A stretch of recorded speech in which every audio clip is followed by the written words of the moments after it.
right, well, thank you everyone for coming. I'm very excited to have everyone here together. So I'll start with the introduction of the Building Committee 2.0 members. So I'll start with myself. I'm Tina. I'm the library, Tina McAndrew. I'm the library director. I'll go this way first. Denise Domkowski, town administrator. Sunny Richardson, just a citizen and happy to be on the board. Lisa Lavina, I'm a resident at large and I'm also the president of the Friends. Aisha Anderson, I'm also a resident of the village. Morgan Hillman, I'm a library trustee. Frank Rosbottom, I'm the building commissioner. Great. And then I will introduce the exterior design committee members, which some of us are the same. So Tina, I'm on the design on that. Denise. Frank, and then we have Richard Fishman. Richard. And Is Kat Melissa, online? no, Melissa, Okay. do you want to say hello? Am I unmuted? Hi, Melissa. Hello. Hi. Welcome. Okay, so next we'll move right along to John Bates, who is from Colliers, and he will be this project manager for the project. Good evening, folks. Good evening. John Bass, Colliers. Nice to meet you all. You're the Nice to man meet who you. said you'd give your cell phone number to all of us. It's out there. You want it. Yeah. So Colliers is the contractor? No, we're not the contractor. No, we're the OPM. Oh, you're just the on this project manager. So I can do a little spiel about what we do later, but we're still doing the introductions portion. So Okay, we'll go back to you then. We'll Yeah. introduce our architect design team, which is designLAB. So we have Ben. Good evening, everybody. A lot of familiar faces here tonight, some new ones too, so it's great to see everybody. I'm Ben Youtz from designLAB Architects. I'm Andrew Brookes from designLAB Architects. We both worked on the original study for this, so we're more than prepared to kick this off. Yeah, Yes. we're thrilled to be back. Thank you. Hello. So if we want to go back to Yeah. John, you can start and tell us what a Yeah. project manager does. a little bit about what an OPM is, an owner's project manager. We are not the designer on the project. We're not the contractor either. We are helping the town with the administrative aspects of the project. So although we have engineers and architects on staff, I myself am a registered architect, but we are more drawn to the administrative and managerial side of the project. So some things that we do, starting with the design phase, a lot of what we do is monitoring the finances. So any invoices, any financial documents that come across that are project related, we're going to track them, review them, and we're going to work with the town and make sure that we're staying within budget. We do offer design reviews of the documents, not to be obstructed by any means, but really just to offer another pair of eyes. Like I said, we do have architects and engineers on staff, so we do have a lot of experience in-house, and we can offer insight, any ideas on saving money, avoiding change orders, things like that. We're more than happy to assist in that. We do offer assistance with looking for grant monies for the town, incentives through utilities and reimbursements, things like that. So we're always going to be on the lookout for ways to save the town money in that regard. We're going to be at every meeting that you request us to be at. That's part of what we do. I think that's it for the design phase, and I'll just kind of touch on the bidding portion, which is a big part of what we do. I don't know that we're going to, for this project, whether we go CM at risk or whether we go design bid build, a traditional delivery method. I think that has to be talked about, but either way, we're going to help with the procurement of either the CM at risk contract or the design bid build. I don't know that we need to do pre-qualification technically per the law, because if we're under that $10 million threshold, it won't be necessary, but I think that we probably recommend it because it's something that we do to just make sure that we're getting contractors that have the capacity to do the project before we hire anybody. And then once the construction process starts, we're going to have an on-site presence. So we're going to be monitoring the construction process. We're going to be making sure that they're building what we bought. Make sure that the materials and design methods, things like that, or the construction methods are all meeting standards. and reviewing change orders as they come. So basically, we're going to be your right-hand person from start to finish of the project. We'll help you close out the project, make sure you get all the closeout materials, as-built drawings, make sure all the trainings for the systems of the building happen. We'll be there all the whole step, every step of the way. So that, in a nutshell, is what the OPM is going to do for you. Anybody have any questions? Okay, so before we move on, we had a couple more members come in, so I'll have them introduce themselves. Sorry, my kids were at dance, so I did come from Hudson. I'm Kat Copeland. What do I need to say beyond that? You're on both. I'm on both committees. Yep, the building, regular building committee, as well as the exterior design committee. And I'm just a local library user. And my husband owns an engineering firm, so kind of know some of the terms from that. He does building envelope engineering. But beyond that, I'm more like a user and a community member. And I'm Marcy Ethel. I'm one of the Randall Library trustees.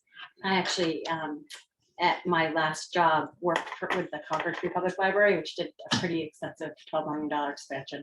So I was on the building committee there. So I'm looking forward to this. Thank you. And I brought snacks if anybody wants like take a pastry. All right, so I guess we'll move on to designLAB. Presentation now, or do you want to? Yeah, sure. All right. If that makes any sense. Yeah, we've got a series of slides to go through. I'm gonna take the lead this evening, but Andrew's going to be right alongside and will be leading the effort for us and moving through.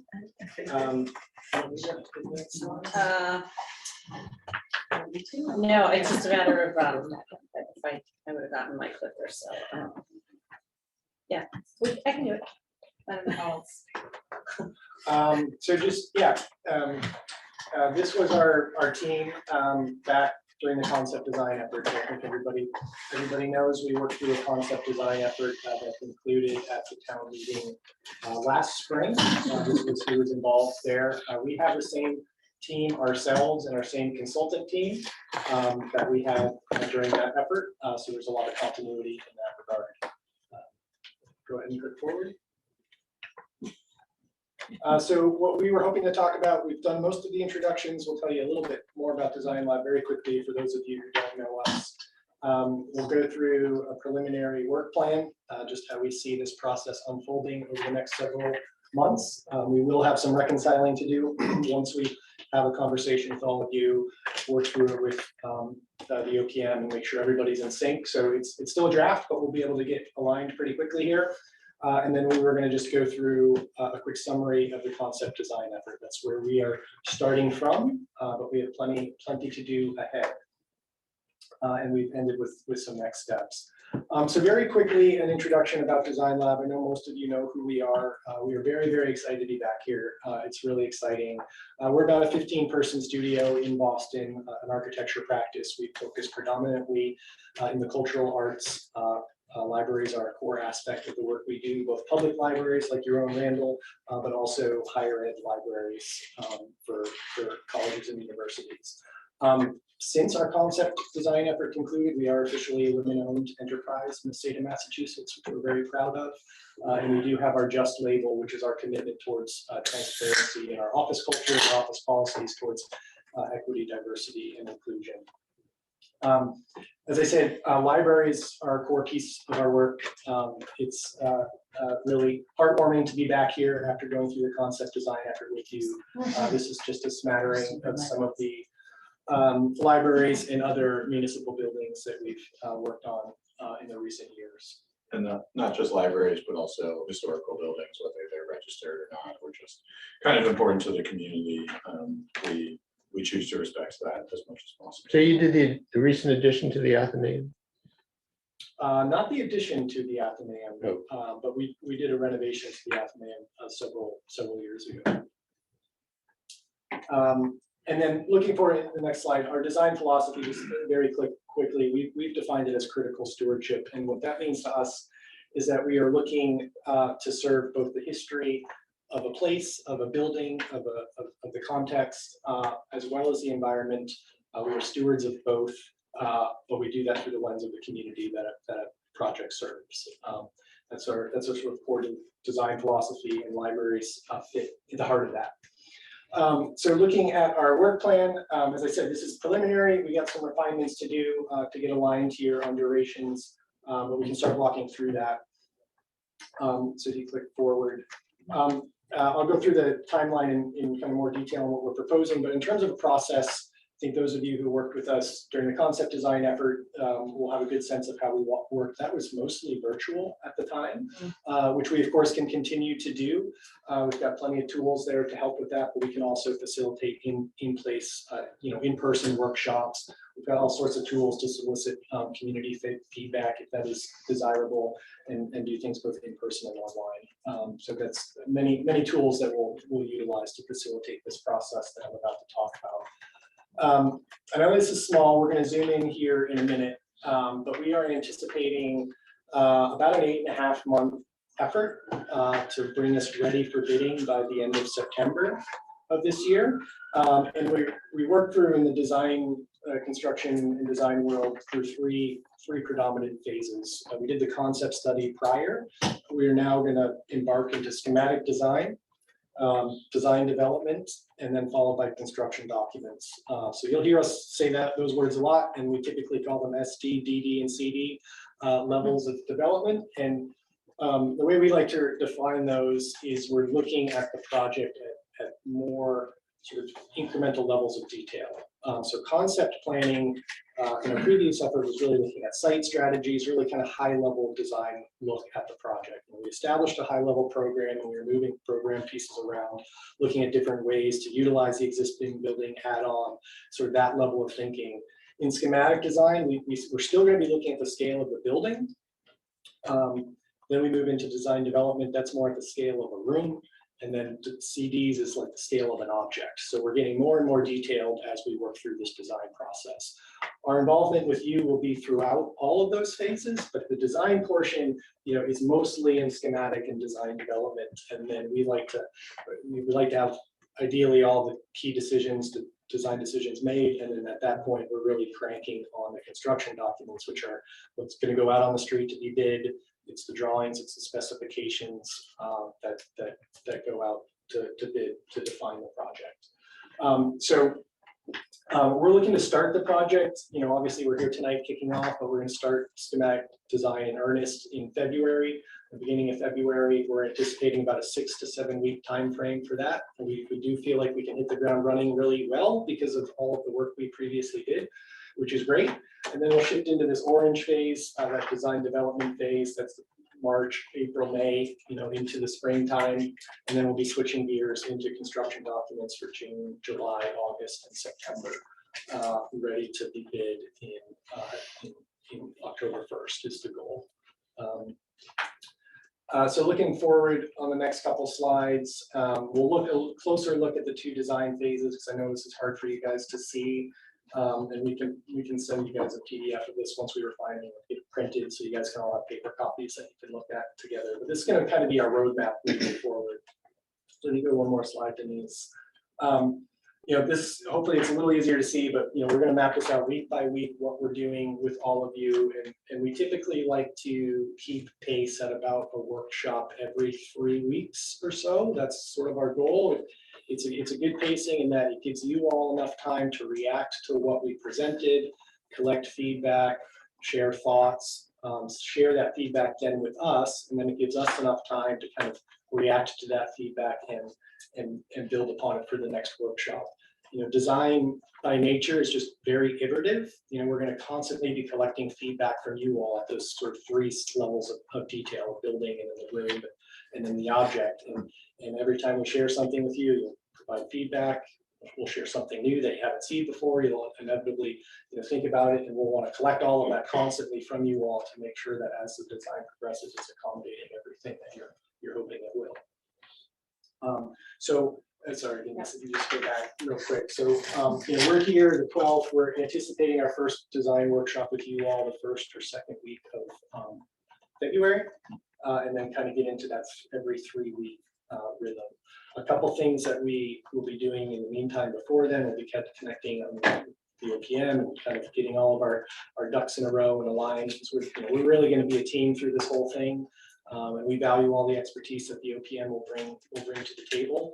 We're going to have a 3D scan of the building done, which is it's a technology that's been around for several years, but it's becoming more and more sort of mainstream and commonplace in the industry, particularly with older historic buildings. We can go in there with fancy 3D cameras that can basically take a 3D picture of the building to give us the exact existing conditions, which is much more beneficial and much more useful than the old-fashioned way of doing it out there with tape measures and trying to piece it all together. This is very fast, it's very efficient, and it gives us a great tool, it gives the OPM a great tool, it gives the town a great tool of all of the existing conditions that we have in place. So that's going to happen. Got to connect on that, but hopefully the next week or two, we've connected with them and they're primed to come out here. And we're also going to get the wheels in motion to do a site survey. So we have a civil engineer on our team who will be helping with all of the civil engineering and design and all of that, but they also will be coming out to survey the property and give us all of the existing conditions. So that those things are in motion, and it's good to see that that's happening here. We have a couple new consultants on our team. We have an envelope consultant that we didn't have during concept design, and we have some other consultants that were part of our team, structural engineers and mechanical, electrical, and plumbing engineers, and we're going to want to get them back to the building to get re-familiarized with everything. So that'll be happening in the interim, and then we'll get into our kind of every 3 week or so process with all of you. Any questions? Okay. Sorry, Ben, I guess to talk about the decision-making between the committees a little bit, we've broken these meetings out, these two in schematic design, to one to include the building committee and one to include the exterior committee. And the first one will be the building committee and exterior, and the second one will be the building committee and the user groups. So maybe a few more community members, facilities, actual librarians who work there, and so on. And then during DD, we plan to engage the exterior building committee significantly more and try and come to a complete conclusion through DD on the exterior design. Yeah, thank you. Very good point about the users and the librarians and the staff that work in the library. We got to know them a little bit during the concept design effort, but obviously that was some time ago, and we want to meet with them again to understand all of their needs and walk through the concept design effort with them and hear all of that. So this will get built out more from what you see here with explicit goals and objectives for each workshop and what we're trying to achieve and who exactly we want to meet. But it's a kind of overall snapshot of what we're going to be up to. So if I'm understanding correctly, the next meeting in approximately 3 weeks is the one that you want users at? Oh. Or one beyond that? I think one beyond that. Okay. So we think this first meeting, and I apologize, it's so teeny. Yeah, I can't read that at all. But we're thinking here later in Okay. February, we'll meet at the library. Okay.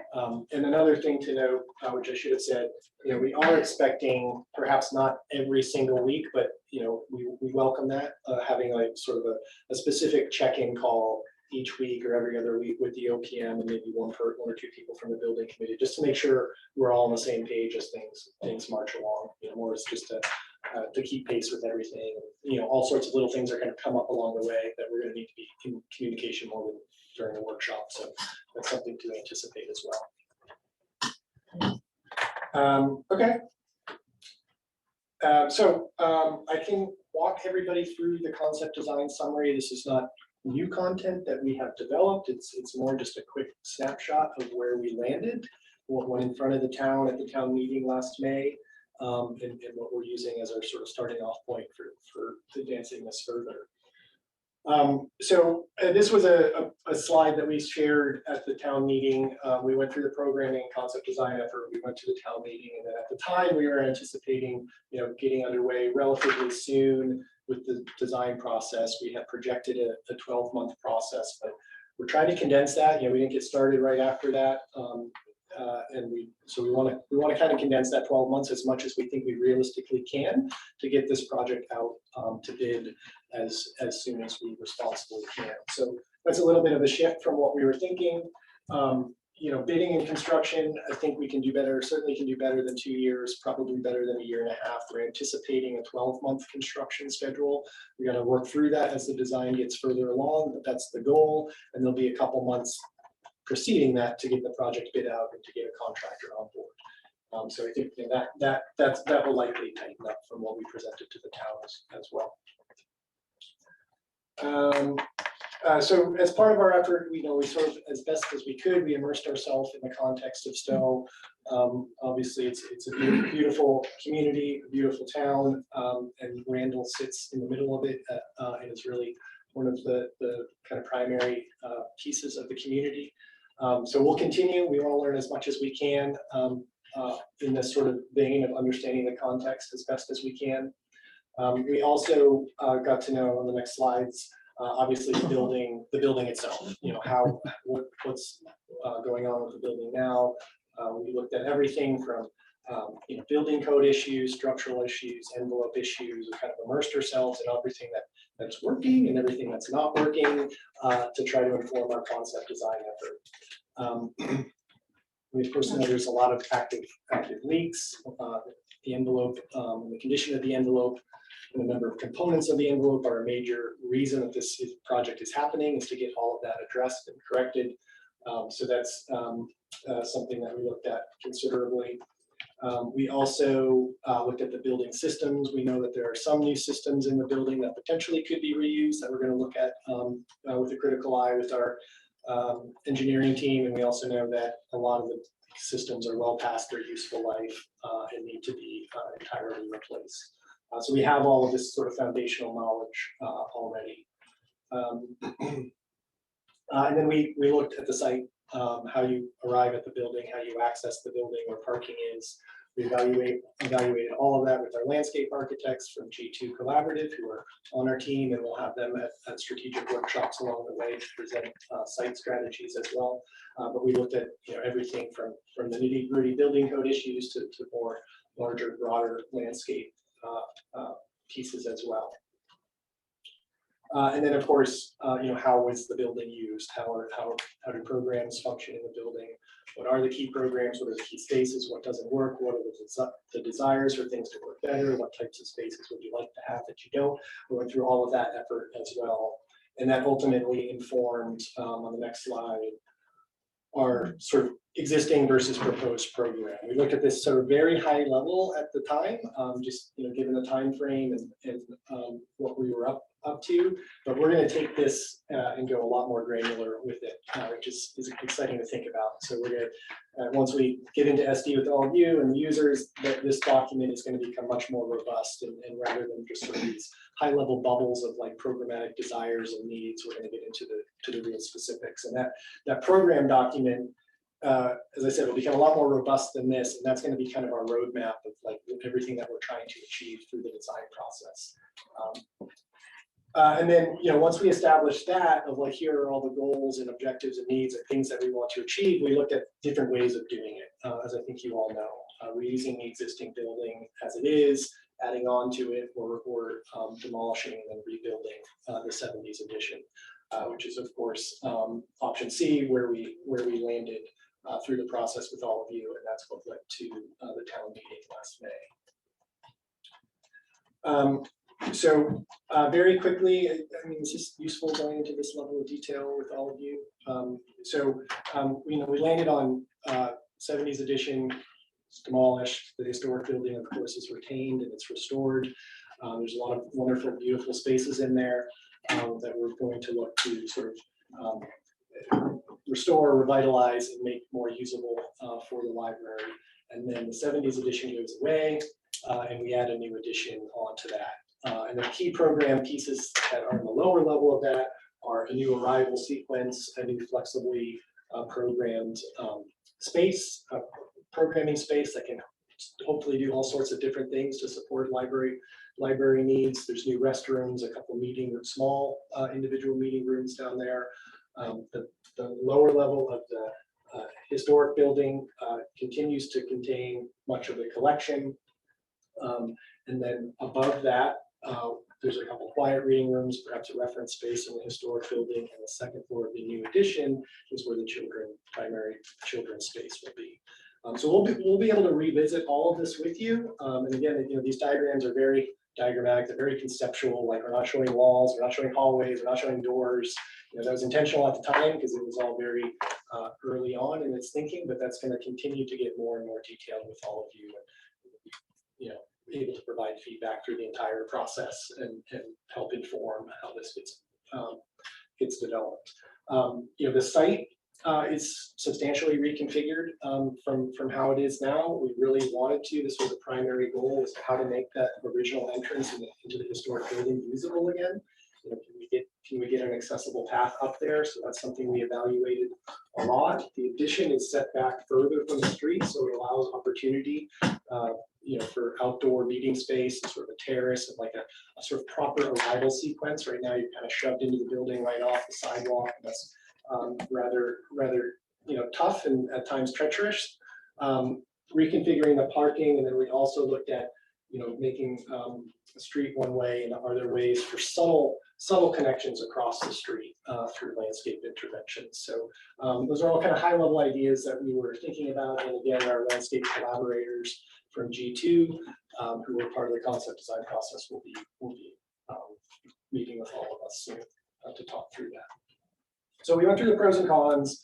I'm not going to kind of dwell on this too much, but as you all know, we kind of landed on option C, and that's what we proceeded with and what the town voted to approve. So at the time, we started to illustrate what some of the spaces may look like. So these are conceptual vignettes of the new entry hall with that door, actually as a door as it once was, and starting to think about, okay, how can we connect to a new addition in a more sort of purposeful way than what's there now. So again, very conceptual, but you'll start to see updates to these and new vignettes and new diagrams and graphic materials to help describe the design as it progresses. But this will give you a flavor of what those illustrations will start to look like. This is within the new addition, looking back towards the historic building. So there's that opening in the entry hall. There's a desire, not a desire, but a need for a new stair. Here is sort of the primary stair to get you up from the lower level to the upper level of the addition. This is where the children's area will be located. There will be a new elevator in this portion of the building, so people can actually safely move up from one floor to the other. I think that's about it as a summary. And then we did look at, of course, the exterior. I know there's much conversation to have here. We obviously, we know we put some exterior vignettes together and out into the public, which garnered mixed reactions, which is understandable. That always happens, and we're looking forward to working through the design with all of you through this process. So one thing we'll want to do, this is the rendering that we produced, and obviously, we know we're going to be reevaluating the character of the existing building. It's always a risk in the design world when you put a rendering out in the public realm for the first time, where you haven't really had an opportunity to garner a lot of input. So we're not shaken by the fact that there's feedback that we need to work through here, and we're looking forward to that process with you all. And one thing we recognize, if you click forward, it's critical for the existing building and the new building to have like a positive dialogue between one another. We want them to complement one another. We don't want one to feel out of place next to the other. And we're going to be getting into all of that with all of you, but we're going to look to cues in the existing building to help frame what the new building might look like. Material cues, proportional cues, all sorts of things that will help us define what the character of the new addition looks like. We want the building, the original building, like that is the gem. We want that to always feel like the gem, and that the addition is there to complement that. So, we heard a lot of that feedback through the walkthrough. We heard some of it coming into and out of the town meeting last May, and we've already started, and we'll continue to study this with all of you But we started to explore some really high level, Andrew and I and some others just did some doodles for a couple hours one afternoon to start to think about the addition. But it's to say it will evolve the design there with all of you. It's great that you have the exterior committee. It's great that you have that interest in the community. So that's something we're looking forward to. And then I think we just have a couple more vignettes here. So one thing, we're looking to hopefully restore is this sort of back corner of the building. It had that 70s addition kind of thing, angled thing on it that created the condition down into what is now the children's area. It leaks, it's not detailed well. It needs to be addressed. It covered up some of the existing windows. So we're hoping to kind of restore that back to the original character. And so that's what this vignette is starting to illustrate. Is that making it a patio? We have considered, There's there's some sort of site connection between the front entry around the front and then this back. So back is this- condition. So that's Crescent? That's windows. Yes. Yeah, it's like Yes. crescent. Okay. Yeah. And that's a kind of a window well, in order to bring light still down into that basement, but not have Almost like Slopes skylights, glass but roof. not skylights, yeah. Yeah. That's great. But all of this, it's the conceptual start, And then the right? back. So there's plenty of opportunity to refine this. These were just our initial passes at what we were talking about at the time. Thank you. And then one last view here. This is kind of the church behind you. Sort of looking at the back of the library and then starting to think about how the volume of an addition will come off of that. And then start to, this was really intended to talk about the nature of a new sort of arrival sequence. If there is a meeting room here or a flexibly programmed room, can that have some sort of direct connection to the exterior? So the thought at the time was, can that space function independently of the library? So in an evening like this, the library is closed, you can still host events and meetings in that space and people have direct access to it, but not to the entire library. So that's something we'll continue to explore. So that's it on the summary. Yeah, I have a few questions. Well, actually, my first comment is, I hope that the addition is an additional gem, that it doesn't necessarily have to take a back seat, but that we end up with two really lovely but different buildings connected. My question about, so I'm relatively new in this town. I was not here in the 70s when the addition was put on. How much of the original facade was removed? And are you planning to restore any of that? Or is it just the same hole that you will use to connect the new building with the existing one? Or is that too soon to ask that question? No, it's a fine question. I'm trying to think of what slide to maybe describe that the best. If you click back a couple, well, so if you click, sorry, go forward. Forward? No, sorry. Yeah. This is good. So this whole thing was added in the 70s. This whole condition. Right. And you can see that those original windows were infilled as part of that. So we're looking to potentially restore that back to its original condition. And then on the opposite side. So that whole slanted part will be removed. Yep. Yeah. And the window on is that Crescent Street, that's bricked in, that all those windows will be We're hoping to. restored. That's one thing we'd like to consider. That's a great image. So the 70s edition, kind of came off here and just can completely reconfigure Right. how this portion of the site engages the street. These windows were covered up. Maybe a quarter of the kind of turret was enclosed. So we're looking to expose more of the turret and then the addition to come off. So all of those lower turret windows Yeah. are inside windows now, because that's where I live. Yeah. So the 70s edition covered up that whole bottom, so we'd like Yeah, But to it take didn't that, remove it. not the, Got it. no, It's no. this 70s edition. It's hard to explain and maybe as. Hard to understand what it's done. It's huh? interesting, yeah. I think perhaps our next workshop, if we can facilitate it, maybe we actually do a portion of it at the library, because the way that building attaches to the historic building in plan and then in section is pretty confusing, frankly. What's in the top of the turret?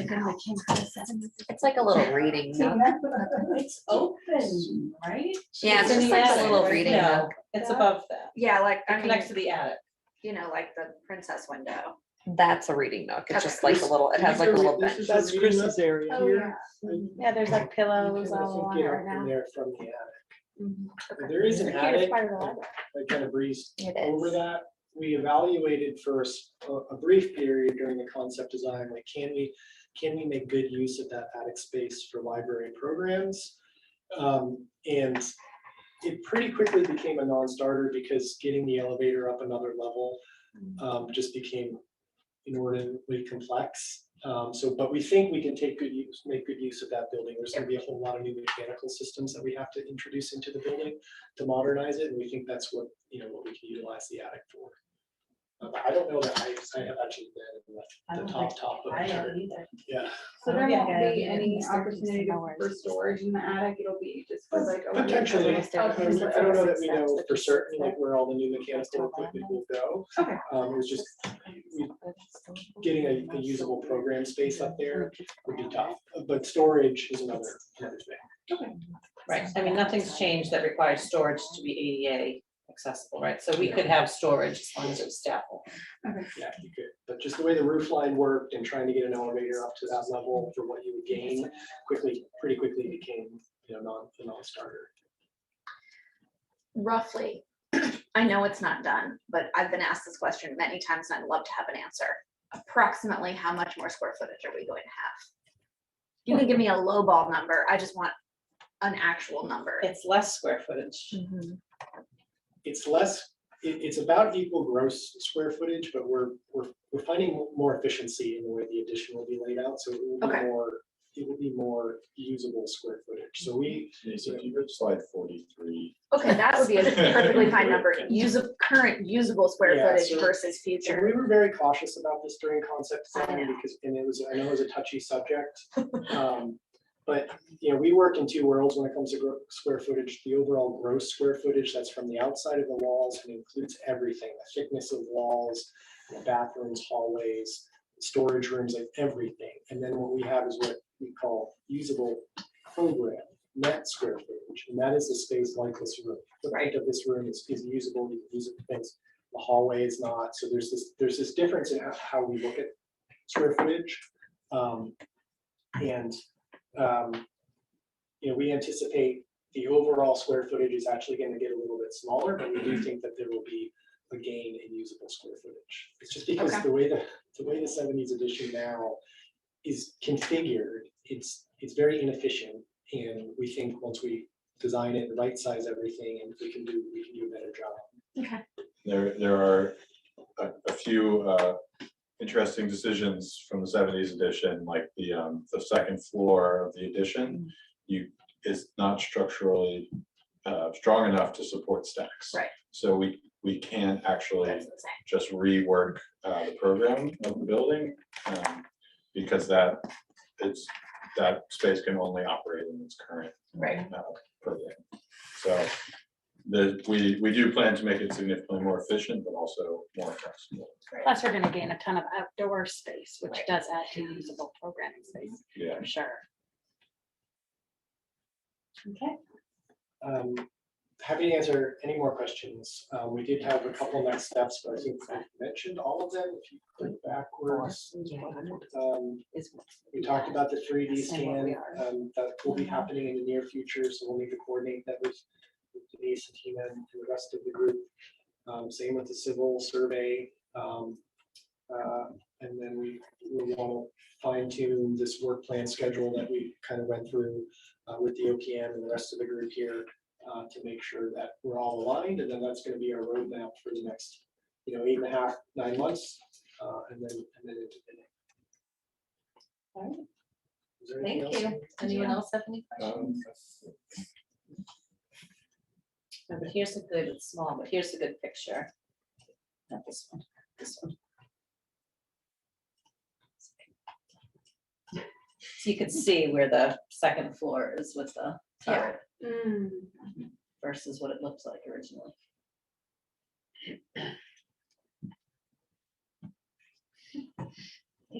Sure. Yeah. Right. Okay, so I guess I will turn it over to Denise to update us on the architect contract. I sent it to Ben today. We got the final numbers yesterday, which pretty much stuck to the draft that he had sent last week, or a few weeks ago. And so I sent him off the contract, once we get that back. But I've given him the go ahead already on, I think we talked about last week, 3D scan and the site survey work, right? Is that what you're gonna start working on? Yeah, we're gonna cut those guys loose because the sooner we get that information, the sooner we can start using it. And it's a great, it'll be a key foundational piece to getting this underway. I didn't, Denise, realizing we didn't include an overall org chart of our broader team. I mean, Andrew and I are gonna be the go-to people that you see mostly. But we'll have G2 landscape architects, they're part of our team. And then we've got a broader group of engineering consultants, as I said, the majority of which were part of our concept design. So you'll hear us talk about Fitzmyer and Tachi. They are our, what we call, you'll hear a lot of acronyms from us. There are MEP FP engineer, which stands for mechanical, electrical, plumbing, and fire protection. So they typically, all of that is done by one engineering firm, and that's Fitzmyer and Tachi for this effort. Room and Garciano are our structural engineers, who actually were the original, the structural engineers for the 70s edition. So they have some of that sort of institutional knowledge, even though it's several decades ago. So they're our structural engineer. Niche engineering is our civil engineer. Who else do we have? We brought on, they weren't part of our study, but we brought on an envelope consultant that will help with predominantly the historic components of the existing building, the slate roof and some of the copper flashings and the masonry conditions. That's Building Enclosures Associates, who we have a great relationship with. We have a lighting designer on our team to help with the architectural lighting, both inside and outside. That's Available Light is their name. We'll have a cost estimator, Fennessy Associates, who will provide cost estimates after the end of after schematic design and design development. I'm sure there's some that we're forgetting, but the point being, we've got a big team of expertise, so you'll be hearing more about them. This is also a broad question. I know that you don't have answers right now, but we're looking at a roughly $9 million project. Do you have any idea approximately how that will be spent over the 2 to 3 years of the project? Like, what are we looking to spend in 2023? Maybe that's a question for you. Yeah, I mean, it'd be hard to answer that now, but we'd probably do a cash flow for you to project out. But obviously, when the construction kicks in, you're going to see the flow spike significantly. So that the bulk of the expenses are going to take place in 2024. Okay. Because that's when the construction is going to be happening. Yep. So. Okay, thank you. That would be nice to see at some point. Yeah, Which no, I'm sure you absolutely. have to put together anyway. Yep. All right. Moving on, we need to set upcoming meeting schedules for both. Well, I think, if I can interrupt. Yes. So I think it's important, if anyone else has questions, this would really be the time, because otherwise we're wrapping up our meeting. So do you guys have anything else you want to offer? John, I know anything you want to offer for feedback? No, the presentation looks great. I'm excited about the schedule. We're all on the same page in terms of when we want to get these bid documents out on the street. Public construction, time is money, so it all looks good. I'm curious to know in terms of just, we're going to defer you guys as far as like meetings and what you're going to need for approvals. You're going to have a lot to show these folks. So whatever you think you need in terms of your work plan, we'll work around it. So I'm curious to know if this night, Thursday night in particular, would this be going forward? Would this be, that's the only question I have. A meeting night, but beyond that, it's. Yeah, so I think at our last week meeting, we picked Wednesday would be the best night for everybody. Yep. So I see in the original, you said February 1st might be the first full meeting, and that is a Wednesday. So I don't know if that's a good date for us to schedule as the full building committee to really, will you have enough ready to go for February 1? Or do you want to wait and get back to us? Because that was on your presentation. It was. Yeah, we can. I think the next week may work a little bit better for us.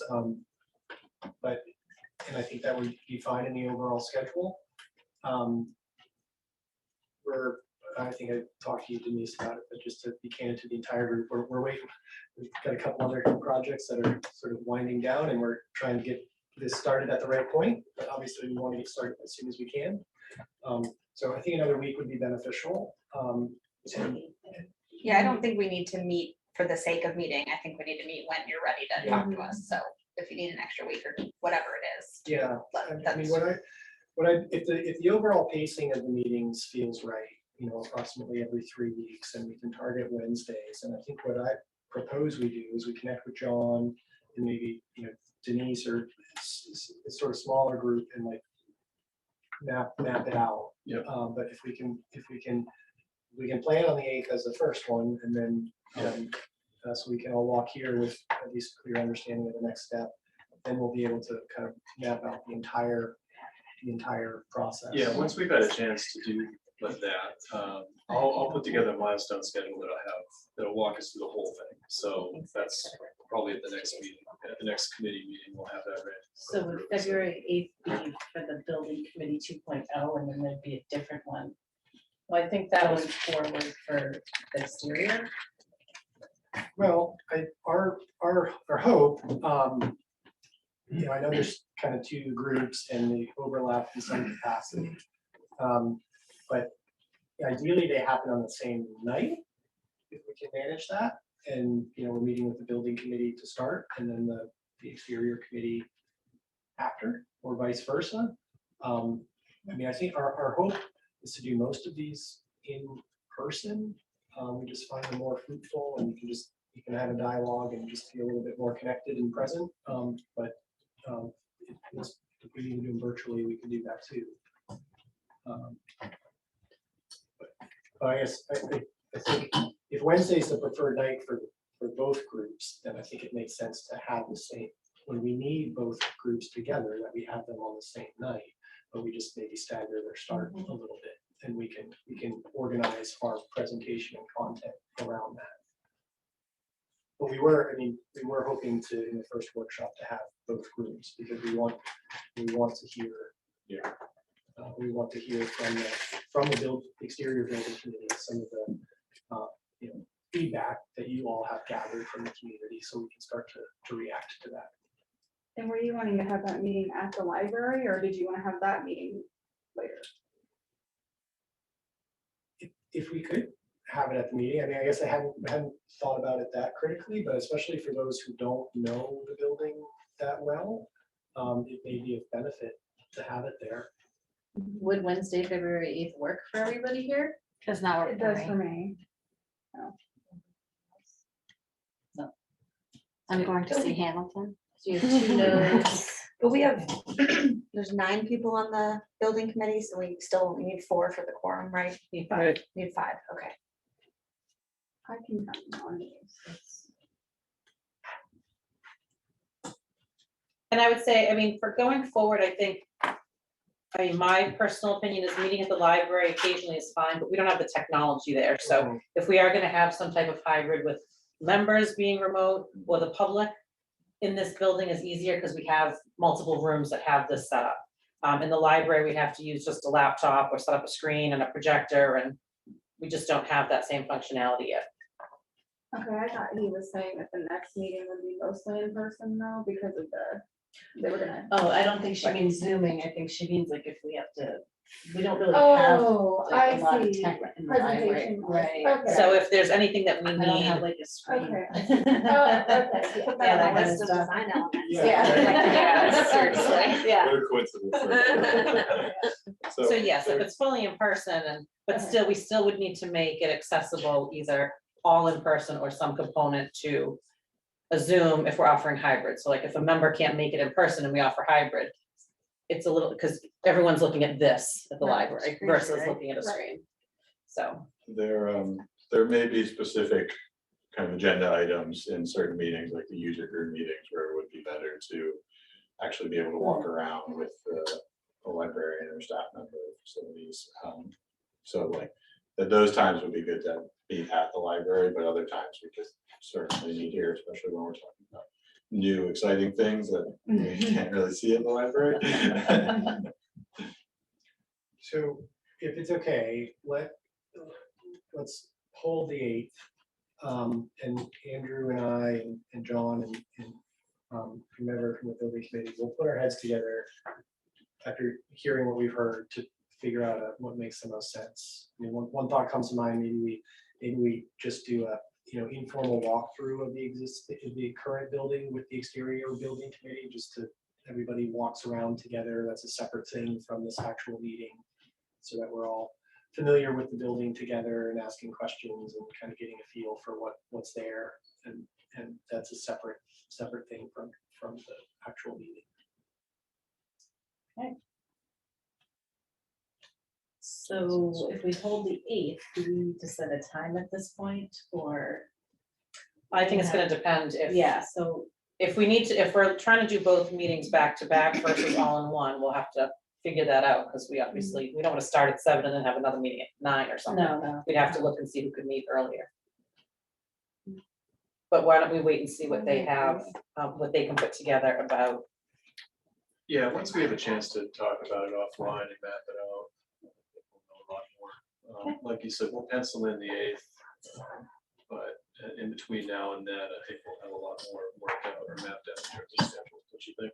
Yes. Yep. Yeah, absolutely. Yep. And hopefully, I mean, knock on wood, we'll get as much of it figured out now as we can, with dates and people's calendars, so we can Yep. have it, Yeah, everybody can set. have it. And, Yeah. that'd be great. there may be, some adjustments along the way for one reason or another, but we'll try to get it all established.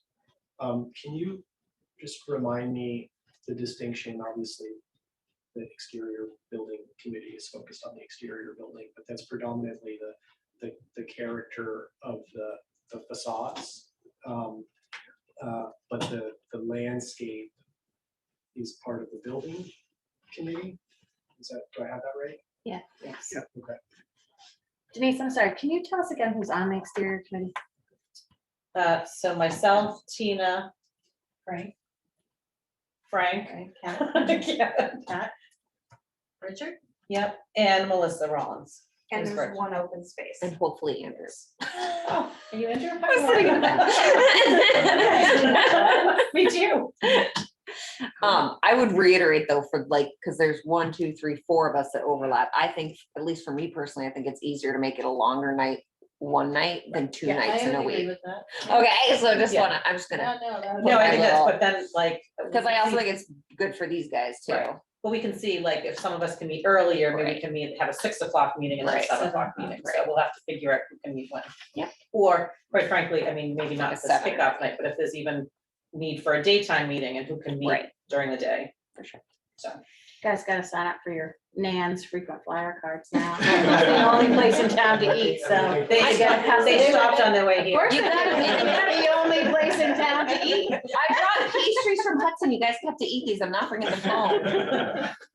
Those from Silvis? They are. Come on, people. All right, is there anything else that we did not cover that anyone wants to mention or ask or comment on? One thing that it's not really for everybody that needs to schedule, but we do have the 3D scan company lined up to scan the building on the 20th. So we can coordinate that with you, but who would be the point person for things like that, for building tours or? So I think we did a 3D at one of my previous jobs, is it, and I think I was caught in it, so do people have to be out of the building, because it was awful. That's the problem.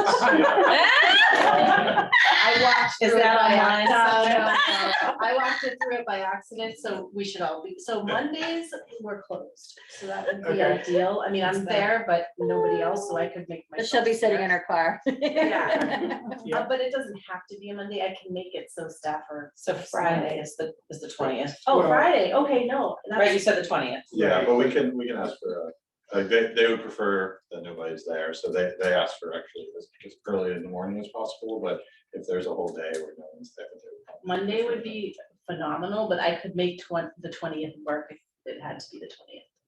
We'll See shoot what for happens and Monday, let me know, and then we'll because coordinate that that's with the you. best, but I can make it work.